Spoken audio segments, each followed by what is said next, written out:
Olá, amigos! Eu sou o pastor James Rafferty. Estou tão feliz que vocês se juntaram a nós para a nossa lição da Escola Sabatina. Estamos na lição número 9, o conflito cósmico. Este trimestre é sobre o amor e a justiça de Deus. Se você quiser obter uma cópia da lição da Escola Sabatina, pode fazer isso acessando 3abnsabbathschoolpanel.com. É 3abnsabbathschoolpanel.com. Ou visite uma igreja adventista do sétimo dia local. Eles ficarão felizes em lhe dar uma cópia impressa do trimestral e terão prazer em receber você para o estudo da lição. Não vá embora. Voltamos já.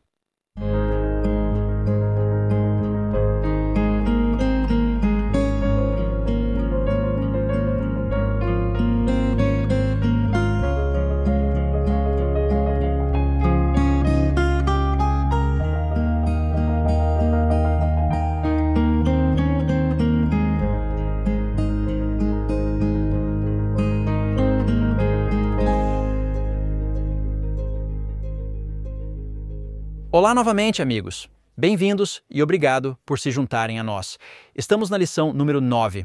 Estamos estudando o conflito cósmico. Tem sido uma jornada incrível buscar entender o problema entre o bem e o mal. E hoje estamos realmente focando no que chamamos de o grande conflito entre o bem e o mal. Se você gostaria de obter uma cópia das nossas notas, pode fazer isso acessando 3abnsabbathschoolpanel.com. Assim que você se inscrever para essas notas, não só receberá nossas notas esta semana, mas também as receberá todas as semanas. Além disso, você vai receber notas extras porque muitas vezes não temos tempo suficiente para cobrir tudo o que queremos na nossa lição, todas as nossas notas, mas nós as enviaremos para você de qualquer maneira. Assim você terá muitas notas. E se você é um professor da Escola Sabatina, tenho certeza de que vai apreciar isso. Antes de começarmos, deixe-me apresentar o painel. Depois faremos uma oração. À minha esquerda imediata está minha irmã em Cristo, Shelley Quinn. É uma bênção estar aqui.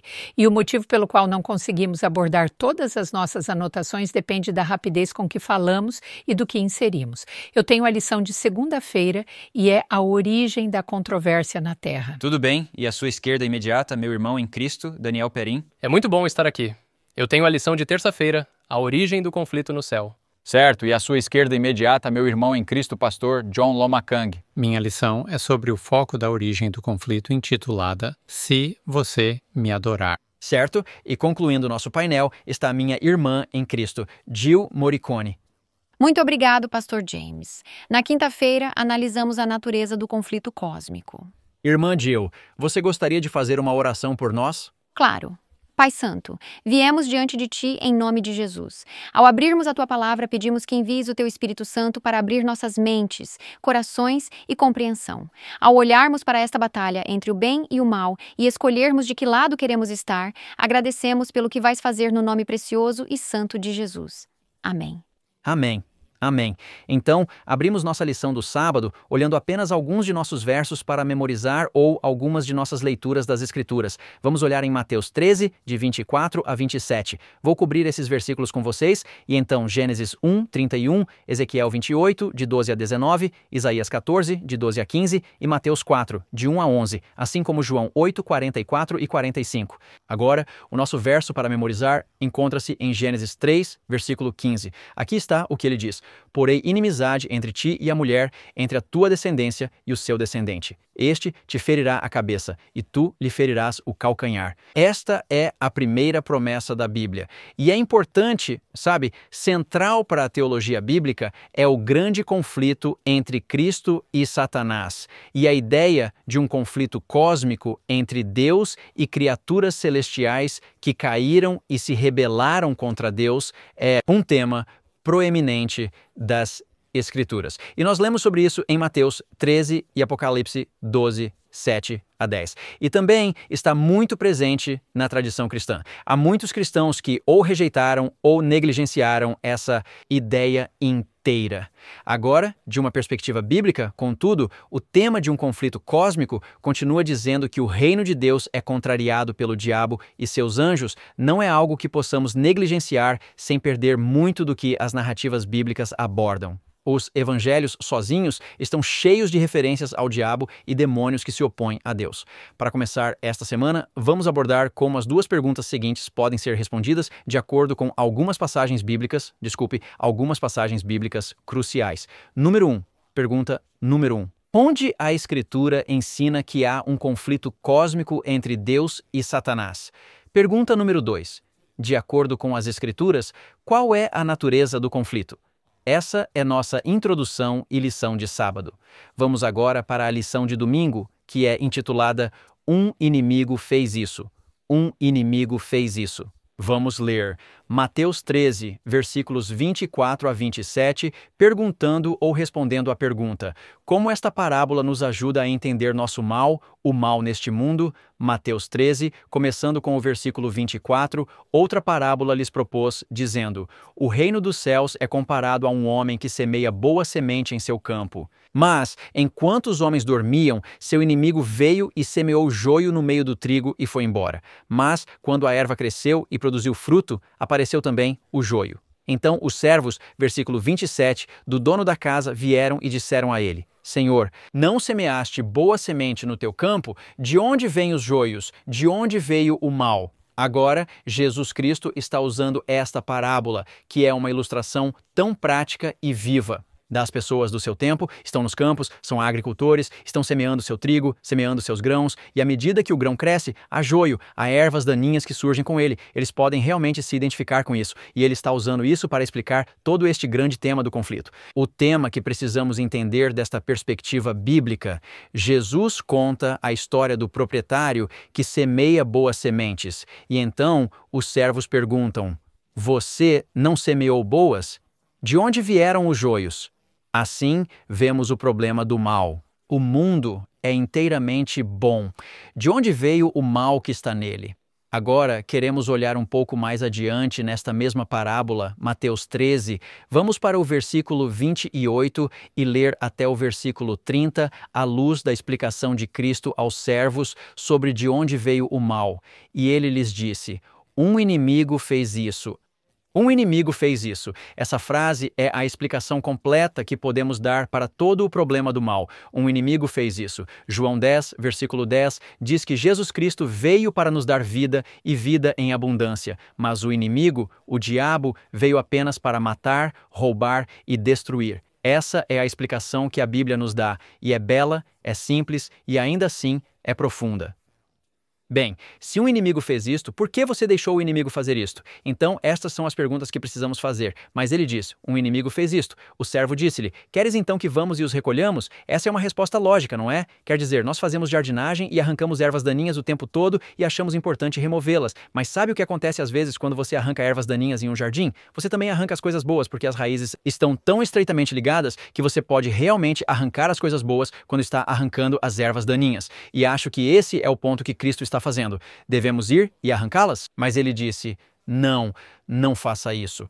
Para que, ao arrancar o joio, não arranques também o trigo com ele, mas deixai ambos crescerem juntos até a colheita. E no tempo da colheita, direi aos ceifeiros: ajuntai primeiro o joio e atá-lo em feixes para queimá-lo, mas recolhei o trigo no meu celeiro. Então, esses discípulos estão aprendendo uma lição valiosa aqui em relação ao grande conflito, uma lição que precisamos aprender. Agora, os discípulos vêm até ele mais tarde e perguntam sobre essa parábola. No versículo 36, Jesus despede a multidão. Ele entra na casa. Os discípulos vieram até ele. Eles dizem: pode nos explicar esta parábola do joio do campo? E então ele os responde e diz: aquele que semeia a boa semente é o Filho do Homem. Esse é Deus. Sou eu. O campo é o mundo, este planeta, esta terra. A boa semente são os filhos do reino, mas o joio são os filhos do maligno. Então, ele é realmente claro aqui em sua explicação sobre o problema do bem e do mal. O inimigo que a semeou é o diabo, a colheita é o fim do mundo e os ceifeiros são os anjos. Assim como o joio é colhido e queimado no fogo, assim será no fim deste mundo. De acordo com a Bíblia, e vemos isso no livro do Apocalipse com certeza, Deus vai resolver o problema do pecado quando ele chegar à sua fruição final. Vemos que, em Apocalipse capítulo 14, temos as mensagens dos 3 anjos. O Evangelho Eterno é de onde tiramos nosso nome para 3 Anjos Broadcasting Network. E no contexto dessas mensagens dos 3 anjos, temos uma colheita. E a colheita produz o bom e o mal. Apocalipse capítulo 14. Quando você vai aos versículos 14 em diante, você vê a colheita desses 2 grupos. A mesma coisa que Cristo falou aqui em Mateus capítulo 13. Então, como isso lança luz sobre a natureza do conflito cósmico? Bem, o mestre responde aos seus servos, um inimigo fez isso. Versículo 28. Jesus mais tarde identifica aquele que semeia a boa semente como o Filho do Homem. Esse é o próprio Jesus. E então ele explica que o campo é o mundo e o inimigo que semeou o joio é o diabo. E então ele explicitamente descreve esse conflito entre Cristo e Satanás. Há um conflito acontecendo entre o bem e o mal. Plantio de sementes boas e ruins, trigo e joio. Há um conflito ocorrendo entre o que é certo e o que é errado. Há maldade neste mundo e a maldade é resultado do inimigo, o diabo que se opõe ao mestre. O inimigo fez isso. Então, essa resposta, no entanto, provoca uma pergunta seguinte, e essa é a pergunta seguinte que abordamos há poucos minutos. Não queres que vamos arrancá-los? Em outras palavras, por que não arrancar o mal imediatamente? Deus, por que deixas o pecado e o sofrimento reinarem nesta terra? Por que deixas as pessoas sofrerem? Por que tudo isso? E o mestre responde, para que, ao colheres o joio, não arranques também o trigo com ele? Deixa ambos crescerem juntos. Agora, eu amo isso em relação ao livro de Jó. Você sabe, Jó fez as mesmas perguntas a Deus. Por que todo esse pecado e sofrimento e por que tudo isso está acontecendo? E Deus volta para Jó e lhe faz uma pergunta. É realmente poderoso quando você olha para isso. Está em Jó, capítulo 40, começando aqui no versículo 6. Então o Senhor respondeu a Jó do redemoinho e disse, versículo 7. Aperte agora o seu cinto como um homem. Coloque o cinto, aperte o cinto, certo? Vou exigir de você e você me declarará. Você também vai anular meu julgamento? Em outras palavras, Jó, você vai cancelar a forma como eu tenho operado no mundo? A maneira que tenho julgado a situação e o que tenho feito. Você vai me condenar para que possa ser justo? Você vai dizer que, bem, se Deus permite toda essa maldade, é injusto, é errado, Deus não está fazendo o que deveria fazer para que você possa parecer justo? Esta é a pergunta que Deus está fazendo a Jó. E ele diz, verso 9, você tem um braço como eu, pode trovejar com uma voz como eu, como ele, como Deus.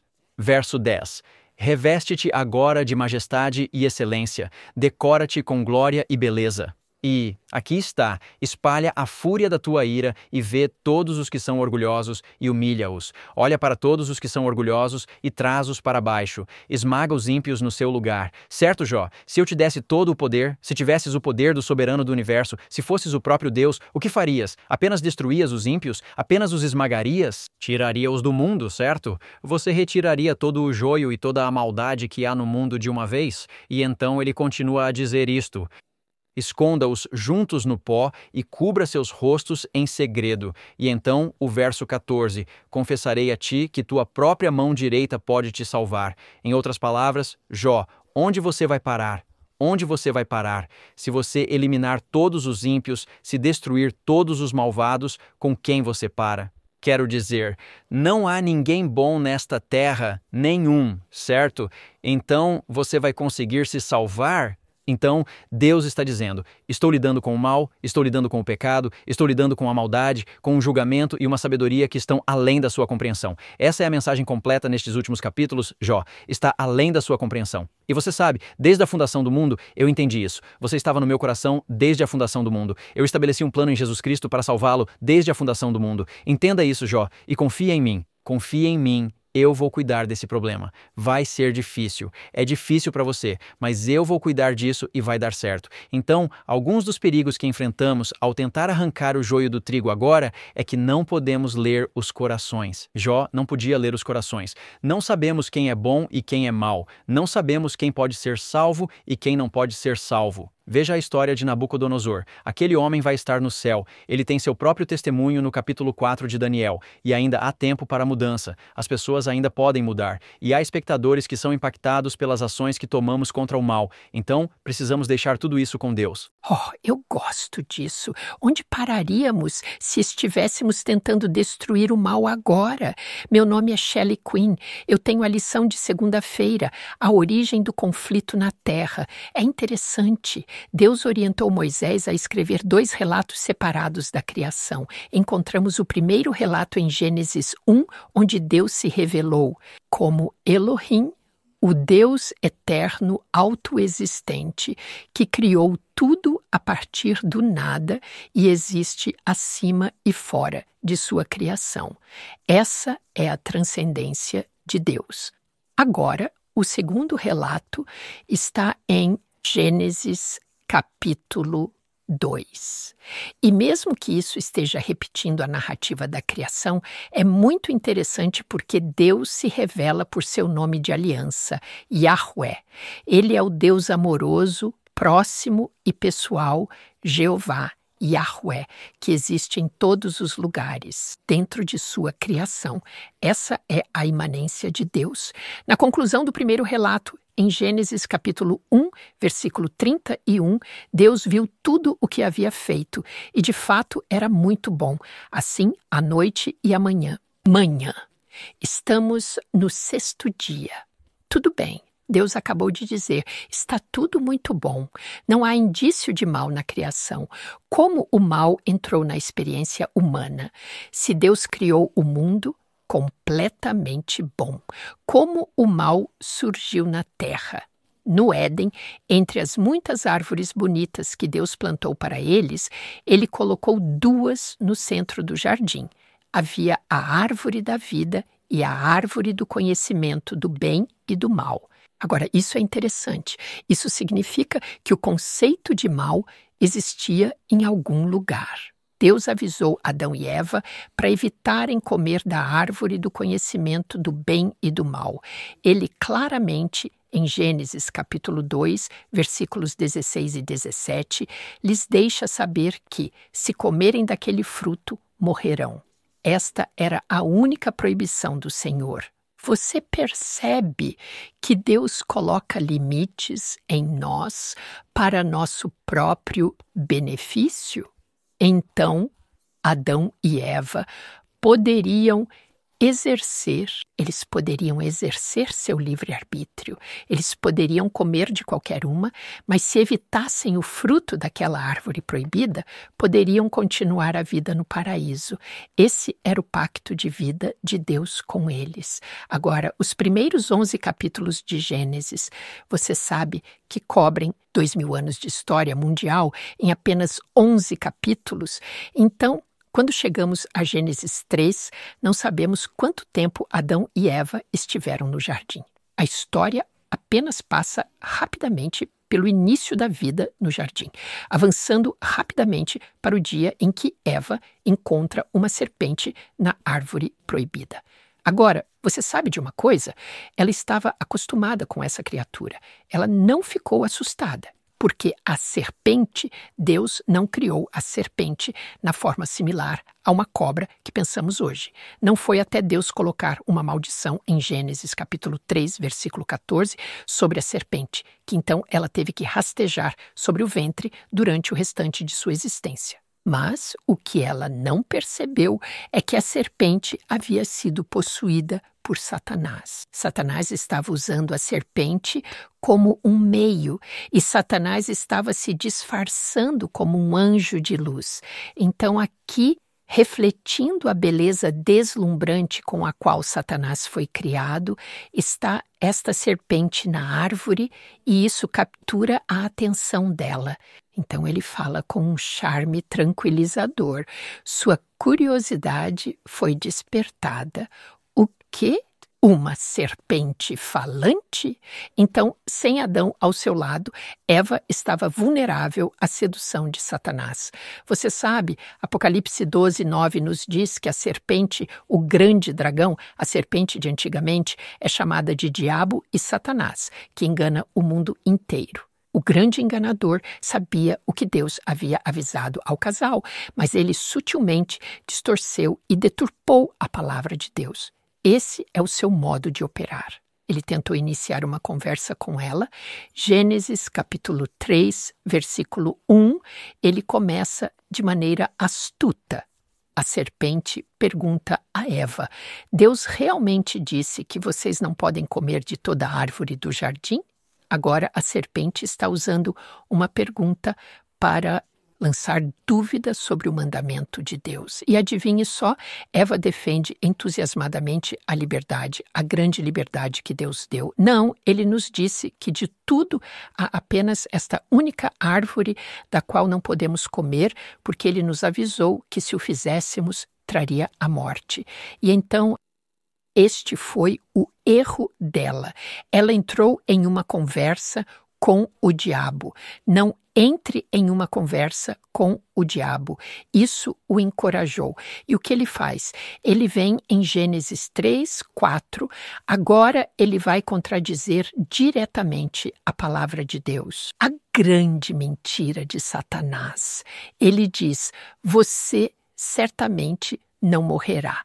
Então ele a persuadiu a comer. Ele afirmou que ela se tornaria como Deus e Eva foi enganada. Ela comeu essa fruta, pensando que era a coisa certa a fazer. É disso que se trata o engano, não é? Ouça esta citação da nossa lição.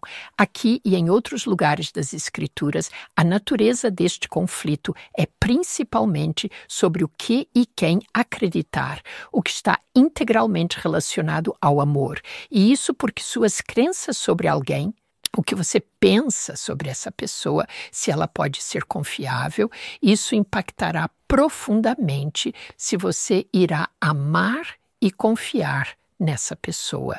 E neste caso, ouça o que a pessoa lhe diz. Então, Eva foi procurar por Adão. Ele está trabalhando ali perto no jardim. Ela compartilha da guloseima saborosa. E o apóstolo Paulo explica uma clara diferença entre Eva e seu engano. E a reação de Adão em 1 Timóteo 2,14, Paulo nos diz claramente que Adão não foi enganado. Mas a mulher, continuando Paulo, foi enganada e caiu em transgressão. Então, o pecado dela foi involuntário, ainda assim foi pecado, foi sem intenção. O dele não foi. Ele sabia que era fruto proibido e não sabemos ao certo por quê, mas ele tomou uma decisão consciente de declarar sua independência de Deus através de uma transgressão voluntária. E aqui está o que eu amo. O que vemos imediatamente, Deus aparece como sempre faz, para buscar e salvar os perdidos. Em Gênesis capítulo 3, versículo 15, ele desce para salvar esses pecadores culpados e está falando com eles. A serpente, em Gênesis capítulo 3, versículo 15, ele diz àquele velho diabo, ele disse: eu porei inimizade entre você e a mulher, entre a sua descendência e a descendência dela. Ele ferirá a sua cabeça, você ferirá o calcanhar dele. E esta é a primeira menção do Evangelho na Bíblia. Assim que o pecado entrou e penetrou na esfera da justiça de Deus, então o Senhor revela seu pacto eterno e descreve em menos de 30 palavras o fim do grande conflito. Eu adoro isso. Esta é a guerra que começou no céu entre Satanás e Deus, entre o bem e o mal. Jesus é a semente da mulher. É o que Paulo nos diz em Gálatas 3,16. A semente da serpente é a descendência de Satanás. Muitas pessoas dirão sobre todos os filhos de Deus que não é de acordo com as Escrituras. 1 João 3,10 descreve aqueles que são filhos do diabo e eles são identificados por sua recusa em praticar a justiça. Então, sim, a serpente feriu o calcanhar de Cristo. Vemos isso na crucificação. Mas Jesus deu a Satanás um golpe final na cruz. Ele triunfou sobre Satanás, destruindo seu poder sobre a morte. Apocalipse 25, 20. Apocalipse 20, versículo 5, descreve a primeira ressurreição dos justos. E o versículo 6 diz que a segunda morte não tem poder sobre aqueles que ressuscitam na primeira ressurreição. Eu amo o que Paulo diz em 1 Coríntios capítulo 15 e encontramos nos versículos 53 a 55, que quando Jesus Cristo retorna para ressuscitar aquelas pessoas justas na primeira ressurreição, ele lhes dá o dom da imortalidade e então a morte será tragada pela vitória. Mesmo que haja um grande conflito, James, temos uma grande esperança. Amém. Que esboço cativante deste grande conflito entre o bem e o mal, ponto por ponto, esclareceu tudo. Muito obrigado, Shelley. não vá embora. Vamos ter um momento de missão e já voltamos. Olá, me chamo Greg Morricone. Estou muito feliz que você se juntou a mim para o momento de missão da 3ABN. Meg foi criada na fé católica romana. Ela frequentou uma escola católica e participou das aulas de catecismo.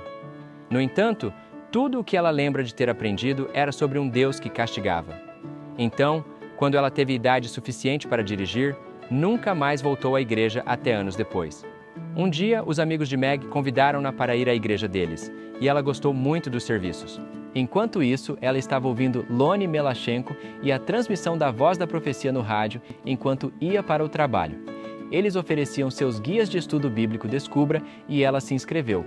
Cada vez que completava uma lição e enviava, ela a recebia de volta, corrigida, com uma nota de incentivo e um novo guia de estudo bíblico. À medida que aprendia mais verdades, parecia que ouvia menos verdade na igreja a cada domingo.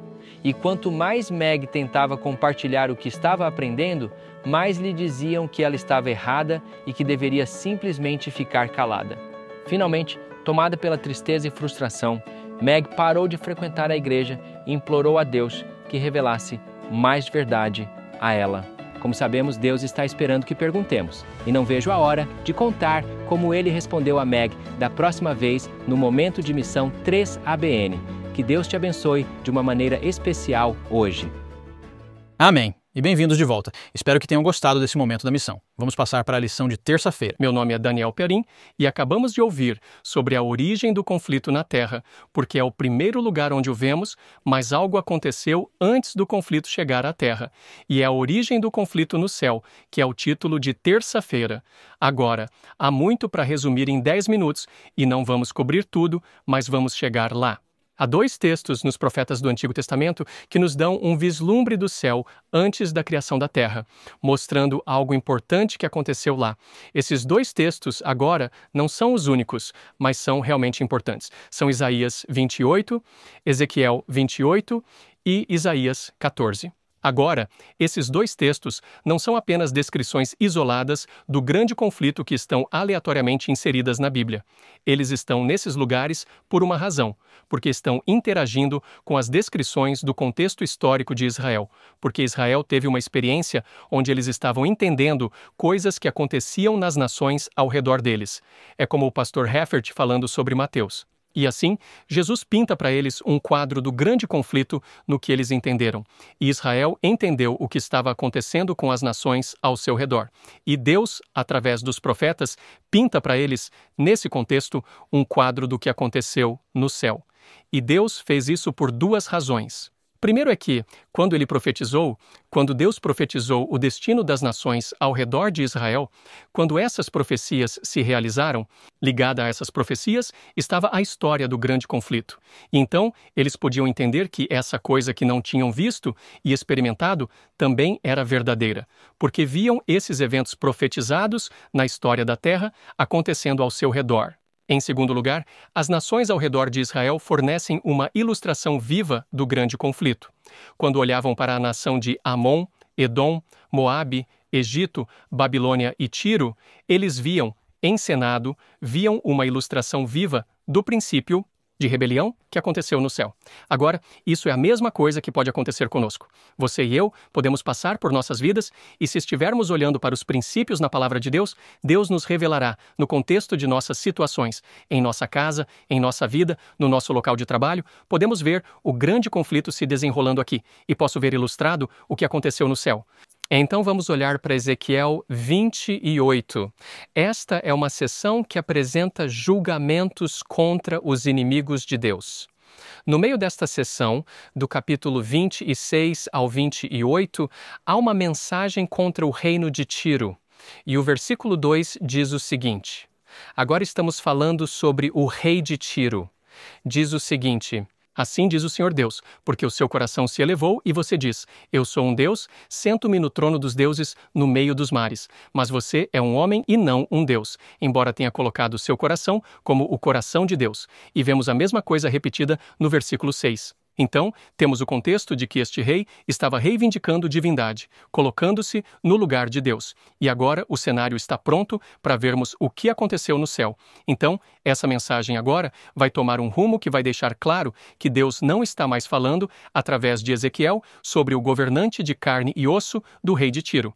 Vamos chegar ao versículo 11. O versículo 11 começa com a palavra além disso. Em outras palavras, estamos adicionando mais aqui. Estamos indo além da simples descrição nacional. Chegue ao versículo 12. Filho do homem, levanta uma lamentação sobre o rei de Tiro e dize-lhe: assim diz o Senhor Deus, você era o selo da perfeição, cheio de sabedoria e perfeito em beleza. Isso não parece que estamos falando de uma pessoa mais. Estavas no Éden, o jardim de Deus. Este não é o Éden na terra. O próximo verso vai deixar claro que este é o santo monte de Deus. Estamos olhando para o céu agora. Cada pedra preciosa era a sua cobertura: o sardônio, topázio e diamante, berilo, ônix e jaspe, safira, turquesa e esmeralda com ouro. A obra dos seus tambores e flautas foi preparada para você no dia em que foi criado, na presença de Deus agora. E então o versículo 14 diz: você era o querubim ungido que cobre. Bem, isso significa algo. Leva o povo de Israel de volta ao Êxodo 25, onde há as instruções para a construção do tabernáculo. E havia instruções para a Arca da Aliança, a própria presença de Deus entronizada entre eles, e deveriam haver 2 querubins, 2 anjos cobrindo o propiciatório, onde a presença de Deus repousava. E agora, suas mentes se voltam para o fato de que esses não são os anjos físicos da Arca da Aliança. Existem anjos no céu de pé, na própria presença de Deus. Diz que você andava para lá e para cá, no meio das pedras de fogo. E o que aconteceu com este anjo? O versículo 15 é o centro de toda essa descrição. Diz que você era perfeito em seus caminhos desde o dia em que foi criado. Nada falho, nada errado. Perfeito como Deus quis. Até que a iniquidade foi encontrada em você, não criada em você, não desejada por Deus em você. Esta é a própria escolha do anjo de dizer: eu primeiro. Estou me colocando em primeiro lugar. Estou pulando do versículo 16 para o versículo 17. O seu coração ergueu-se por causa da sua beleza. Corrompeu a sua sabedoria por causa do seu esplendor. Um novo desafio surge no céu. Um anjo perfeito, que coloca sua vontade acima da de Deus. A vontade de Deus era amor perfeito e abnegado. A vontade deste anjo é egoísmo. E nisso está a alegação de que o amor não pode governar o universo. O egoísmo é o princípio primário que traz sucesso. E assim, este é um desafio ao caráter de Deus, dizendo que o caráter de Deus não pode controlar, dirigir e operar corretamente este universo. Agora, indo para Isaías, porque Deus mostrou a mesma coisa a Isaías em seu período de tempo e em seu contexto. Isaías, capítulo 14, versículo 12 a 15. No contexto de Babilônia agora, a cena de repente se torna cósmica novamente. Como você caiu do céu, ó Lúcifer? Agora sabemos de um nome. Filho da manhã, como foste derrubado ao chão, tu que enfraqueceste as nações, pois disseste em teu coração: subirei ao céu, exaltarei meu trono acima das estrelas de Deus. Eu também me sentarei no monte da congregação, nos lados mais distantes do norte. Subirei acima das alturas das nuvens. Eu serei como o Altíssimo, e esta é a mesma história. Colocar-se acima de Deus. Agora, você deve estar se perguntando: por que Ezequiel ligou este anjo ao reino e à nação de Tiro? Preciso lembrar vocês que a nação de Tiro era uma ex-aliada de Israel. Em 2 Samuel capítulo 5, Tiro trabalhou junto com Davi, com o rei Davi, o rei escolhido por Deus, um homem segundo o seu próprio coração, para ajudar a construir a casa de Davi. 1 Reis, capítulos 5 a 9.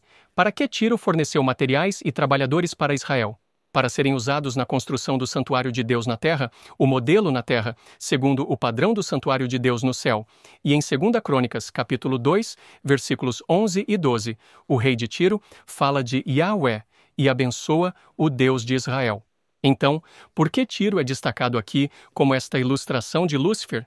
É porque, historicamente, a nação de Tiro recebeu, aceitou e reconheceu uma luz especial sobre o caráter de Deus e depois a rejeitou.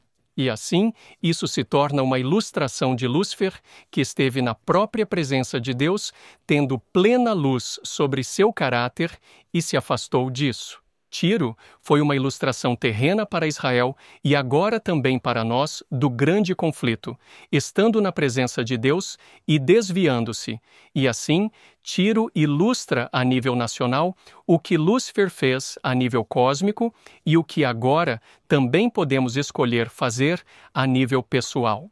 Tiro também se torna uma ilustração de como Satanás trabalha até o fim dos tempos. Então, se você ampliar sua visão de volta ao capítulo 17, não posso fazer todas as conexões aqui, mas você verá algumas conexões. Para aqueles de vocês, estudantes que estudaram Apocalipse 13 e 18 e Daniel 7 e 8, Tiro é um comerciante mundial, que se torna rico, que fala palavras arrogantes, que recebe poder e apoio do povo.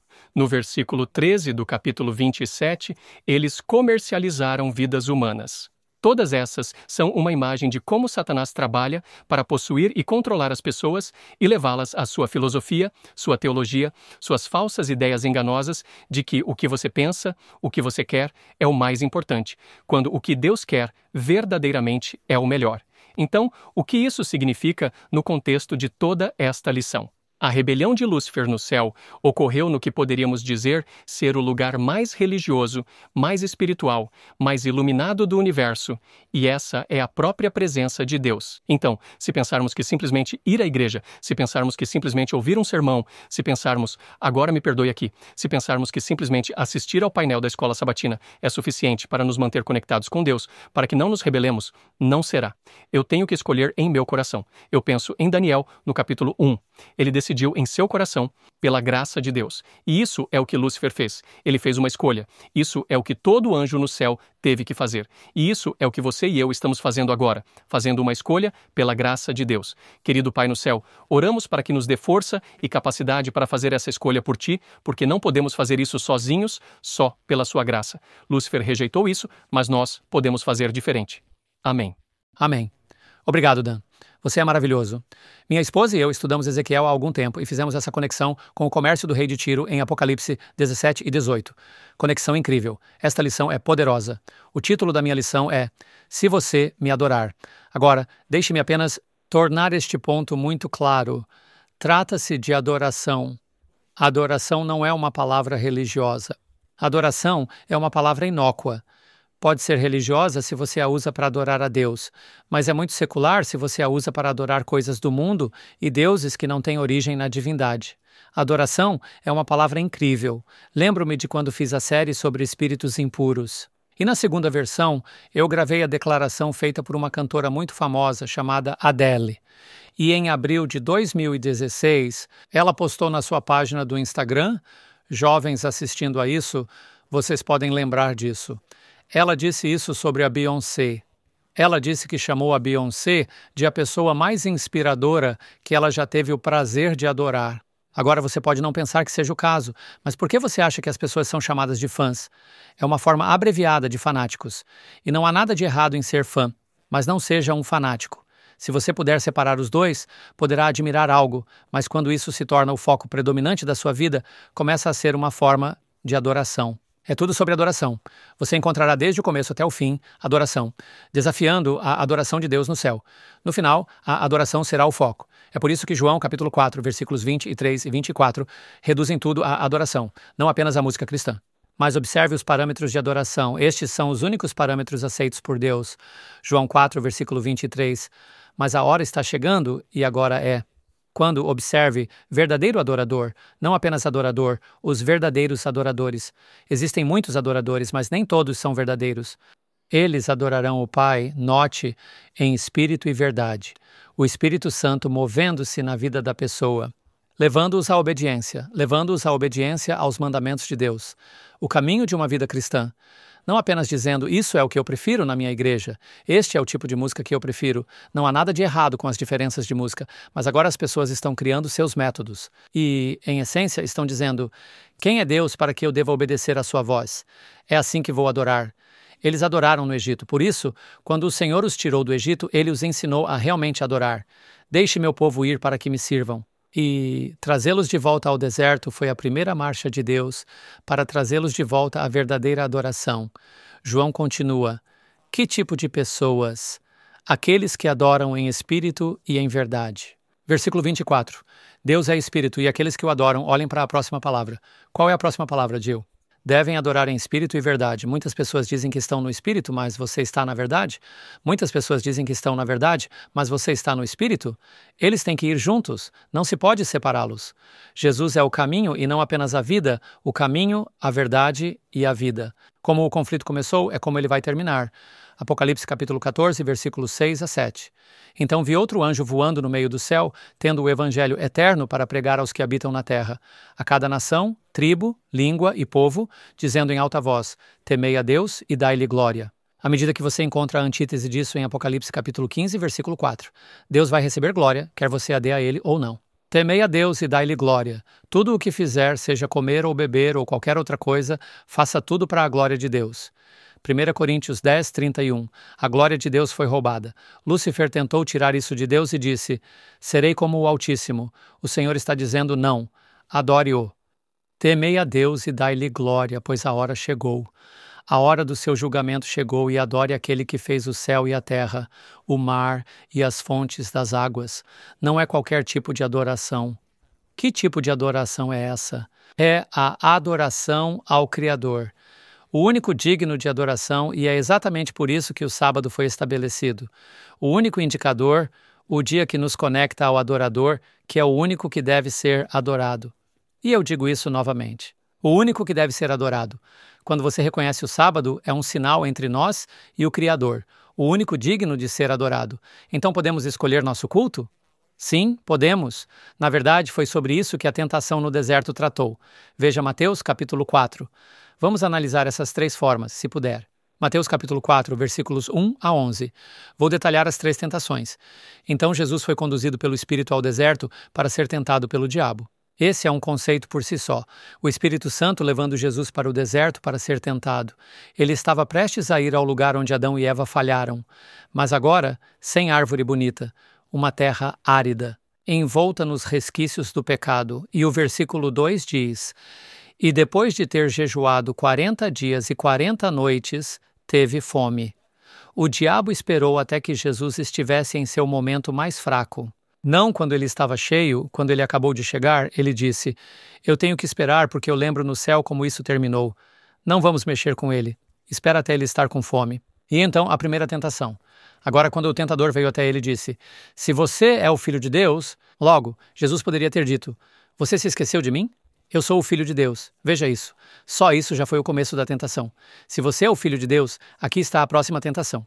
Ordene que estas pedras se transformem em pão. Mas ele respondeu e disse: a vitória que obtemos nos momentos de tentação vem destas duas palavras. Está escrito: nem só de pão viverá o homem. Não viva apenas para satisfazer seu apetite. Esse é o problema do nosso mundo hoje. É tudo sobre apetite, e o apetite trunca a verdadeira adoração. Eu tenho um apetite por música alta. Nada de errado com o volume. Eu gosto de som alto também. Sou cristão, sou cantor, sou artista. Mas certifique-se de que o que você escolher não trunque a verdadeira adoração. O homem não viverá só de pão, mas de toda a palavra que procede da boca de Deus. Mas o diabo disse: estou apenas começando. Tentação número 2, versículo 5, Mateus 4. Então o diabo o levou à Cidade Santa. Uau! A Cidade Santa. Você pode distorcer a adoração na Cidade Santa? O diabo fez uma tentativa. E hoje é exatamente isso que está acontecendo, semana após semana. Em lugares sagrados, há ataques espirituais e maldade em lugares sagrados. Isto está acontecendo hoje. Ele o colocou no pináculo do templo e disse: se você é o Filho de Deus, jogue-se para baixo, pois está escrito: ele dará ordens aos seus anjos a seu respeito, e eles o sustentarão em suas mãos, para que você não tropece em alguma pedra. Ele deixou de fora para te guardar em todos os teus caminhos. Ele distorceu as Escrituras. Isso está acontecendo hoje. Jesus disse, mais uma vez, está escrito: novamente, não tentarás o Senhor teu Deus. Você vê a tentação número 2. E Jesus não falhou. Versículo 8, novamente, o diabo levou-o a um monte muito alto. Isso me dá arrepios. Ele realmente tinha Cristo em suas mãos, mas não foi permitido que o deixasse cair em sua forma humana. Ele poderia tê-lo matado ali, mas a divindade tinha colocado restrições sobre este ser perverso e mostrou-lhe todos os reinos do mundo e toda a sua glória de onde estava até o fim dos tempos. E disse-lhe: Todas estas coisas te darei se te prostrares e me adorares. Então Jesus lhe disse: Vai-te, Satanás, pois está escrito: Adorarás o Senhor teu Deus e só a ele servirás. Então o diabo deixou-o, e eis que vieram anjos e o serviram. Um ponto muito rápido que eu volto a enfatizar. Ele mostrou-lhe tudo sobre o mundo. Hoje em dia, as pessoas estão escolhendo não adorar a Deus porque estão escolhendo adorar o mundo. Foi o que aconteceu com Demas. Demas me abandonou, tendo amado este mundo presente. Ele era alguém que trabalhava diligentemente para o avanço do Evangelho, mas em algum momento ele partiu para Tessalônica. Eu tenho que voltar. Eu tenho que voltar. Sinto falta do que costumava fazer. E ele deixou de trabalhar para o Senhor. E ele partiu. A Bíblia diz que ele partiu. Ele abandonou, tendo amado este mundo presente. E então você pode ser um cristão hoje e pode estar dizendo: bem, eu realmente ainda não vivi. Eu conheço um homem que era um marido maravilhoso. Um pai provedor, tinha o seu diploma e um dia vi a esposa dele e os 2 filhos. Um belo filho e uma bela filha na Califórnia. E eu perguntei: bem, como está seu marido? Ela disse: ele me deixou. Ele fez o quê? Houve alguma desonestidade? Não. Ele apenas disse: a vida toda frequentei escolas adventistas. Fui cristão a vida toda. Nunca realmente aproveitei o mundo. E é a minha hora. Deixou a família.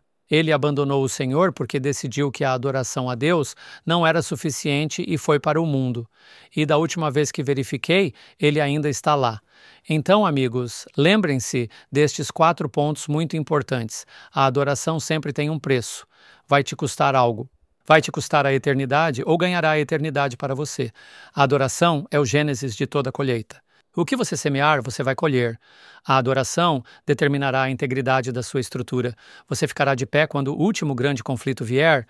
Se a sua adoração não for baseada na verdade da palavra de Deus, ela vai secar e desaparecer quando a verdadeira guerra vier. E, finalmente, a adoração preverá o resultado do seu conflito. Jesus disse em Mateus capítulo 7, versículo 25, e a chuva caiu, e vieram as inundações, e os ventos sopraram e bateram naquela casa, e ela não caiu. Por quê? Porque estava fundada sobre a rocha. Jesus Cristo, a rocha, é o único que já caminhou pela terra digno de receber adoração. Então, amigos, não cometam o erro que Adão e Eva cometeram no jardim. Eles pensaram que tinham uma escolha melhor, e o diabo disse que tinham. Mas lembrem-se de como comecei o estudo dessa lição. Tudo pode ser resumido à adoração. Escolham hoje a quem servir, mas eu e minha casa adoraremos o Senhor. Tudo se resume à adoração. Amém. Muito obrigado, Pastor John, e a cada um de vocês. Que estudo incrível sobre adoração. A origem do pecado no céu e na terra, e o trigo e o joio, e o bem e o mal existindo juntos. Meu nome é Jill Morricone. Na quinta-feira, temos a natureza do conflito cósmico. Este conflito de que cada um de vocês tem falado. O que é isso? Esta batalha entre Cristo e Satanás, e o bem e o mal. Como a batalha se desenrola? É uma batalha física? É uma batalha de poder? É uma batalha espiritual? É uma batalha intelectual? É uma batalha por almas? E eu diria que é provavelmente tudo isso. Mas o que estamos focando hoje, em seu cerne, o grande conflito, é uma batalha sobre o caráter de Deus. Quem é nosso Deus? Nosso Deus é amor. Podemos confiar em Deus. E Satanás, do céu para a terra e nos últimos 6.000 anos, tem procurado deturpar o caráter de Deus, como se fosse o próprio Deus estar em julgamento. Seu caráter está sendo vindicado no meio desta grande experiência de conflito. Então, vamos comparar Satanás e Jesus em 3 diferentes qualidades de caráter, por assim dizer. Número 1, Satanás é um mentiroso. João, capítulo 8, versículo 44. Vós sois do diabo, que é vosso pai, e quereis satisfazer-lhe os desejos. Ele foi homicida desde o princípio e jamais se firmou na verdade, porque nele não há verdade.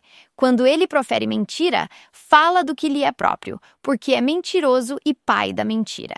Não há nenhuma verdade nele. A decepção vem dele, as mentiras vêm dele, e ninguém mais. Em contraste, Deus diz a verdade. Ele não apenas diz a verdade, ele é a verdade. João capítulo 14, versículo 6. Jesus falando: Eu sou o caminho, a verdade e a vida. Ninguém vem ao Pai senão por mim. A palavra de Deus é a verdade. João 17, 17. Santifica-os pela tua palavra. A tua palavra é a verdade. Número 2. Primeiro vemos que Satanás é um mentiroso e Deus diz a verdade. Ele é a verdade. Número 2. Satanás é um enganador. Vamos dedicar a maior parte do nosso tempo nisso. Ele engana os outros. Não me lembro qual de vocês mencionou Apocalipse 12, versículos 7 a 9. Vamos ler isso de novo, Shelley. E a guerra começou no céu. Miguel e os seus anjos pelejaram contra o dragão. Também pelejaram o dragão e seus anjos. Todavia, não prevaleceram. Nem mais se achou no céu o lugar deles. E foi expulso o grande dragão, a antiga serpente, que se chama Diabo e Satanás, o sedutor de todo o mundo, sim. Foi atirado para a terra, e com ele os seus anjos. Ele foi lançado à terra, e seus anjos foram expulsos com ele.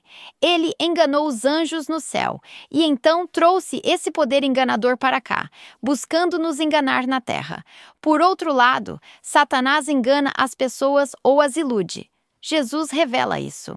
João, capítulo 8, versículo 12.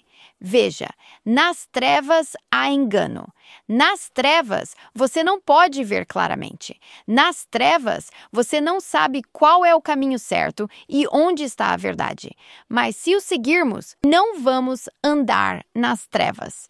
Teremos a luz da vida, porque a luz dissipa as trevas. Jesus, a verdade, dissipa a enganação e dissipa o erro. E conhecereis a verdade vos libertará.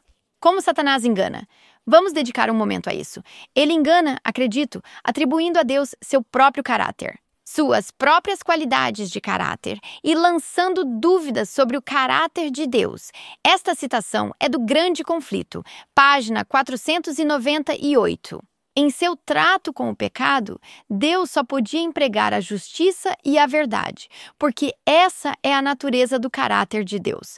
Satanás podia usar o que Deus não podia: bajulação e engano. Satanás fez parecer que ele próprio estava buscando promover o bem do universo. A discórdia que seu próprio caminho causou no céu, Satanás atribuiu à lei e administração de Deus. Todo o mal, ele declarou ser o resultado da administração divina. E isso acontece hoje? Isso aconteceu no céu. Isso acontece hoje? Absolutamente. Vamos olhar para 4 maneiras diferentes de que Satanás deturpa o caráter de Deus e vamos voltar para Gênesis 3. Shelley fez um excelente trabalho estabelecendo essa base com a entrada do pecado neste mundo. Mentira número 1. Qual foi a primeira mentira? Deus é restritivo. O que ele disse a Eva?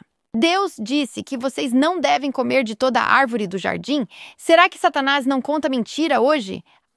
Se você seguir a Deus, você vai ser restringido. Sua liberdade é restringida quando você tenta obedecer à lei de Deus. Deus quer restringir você. Mas qual é a verdade? Deus é quem nos liberta. João, capítulo 8, versículo 32. E conhecereis a verdade, e a verdade vos libertará. Deus é quem te liberta do pecado. 2 Pedro, capítulo 2, versículo 19.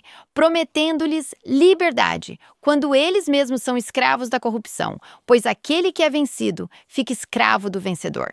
Então, achamos que Satanás nos faz pensar: se você fizer isso, vai fazê-lo se sentir bem. Se você fizer aquilo, vai te dar prazer. Se você fizer isso, vai te dar liberdade. E ocorre o contrário. Somos aprisionados porque o pecado nos escraviza. Qual é a segunda mentira? A segunda mentira é que Deus é mentiroso, indigno de confiança. Ele disse: certamente morrerás. Certo, Deus te disse uma mentira. Na verdade, você não morrerá. Mas qual é a verdade? Jesus é aquele que é a verdade. Jesus é aquele que é confiável. Eu sou o caminho, a verdade e a vida. E Satanás é o pai das mentiras. Qual é a terceira mentira? Deus é egoísta. Deus cuida apenas de si mesmo. Deus sabe que quando comerdes deste fruto, seus olhos vão se abrir e você será como Deus. Então, Deus está escondendo coisas de você.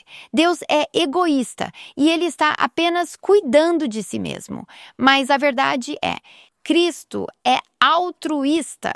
Do berço à cruz, Ele viveu para abençoar os outros. Eu gosto desta citação de A Cruz e Sua Sombra, de Stephen Haskell. Na cruz, o amor infinito de Cristo e o egoísmo ilimitado de Satanás se enfrentaram. Na cruz, a verdade sobre o caráter de Deus foi revelada e o poder enganador de Satanás foi desmascarado. E quanto à mentira número 4? Agora, isso não é algo intrínseco no Jardim do Éden, mas acho que é uma mentira que Satanás divulga o tempo todo hoje. Deus causa dor e sofrimento. Ou Deus poderia parar a dor e sofrimento e escolhe não fazê-lo. A verdade é, Satanás é quem causa dor e sofrimento. Em Lucas 4,18, o Espírito do Senhor está sobre mim. Ele me ungiu para pregar o evangelho aos pobres, para curar os quebrantados de coração, para proclamar liberdade aos cativos, restauração da vista aos cegos, para pôr em liberdade os oprimidos. Jesus é quem traz cura. Jesus é quem traz restauração. Jesus é quem quebra as correntes do pecado. Jesus é quem é restaurador e redentor.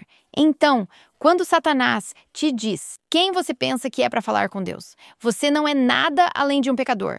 Você pode dizer que a palavra diz que eu era um pecador, mas fui perdoado, justificado e estou sendo santificado em Jesus. Quando Satanás diz que seus pecados são grandes demais para serem perdoados, você pode dizer que a palavra diz que se eu confessar meus pecados, Ele é fiel e justo para me perdoar e me limpar de toda injustiça.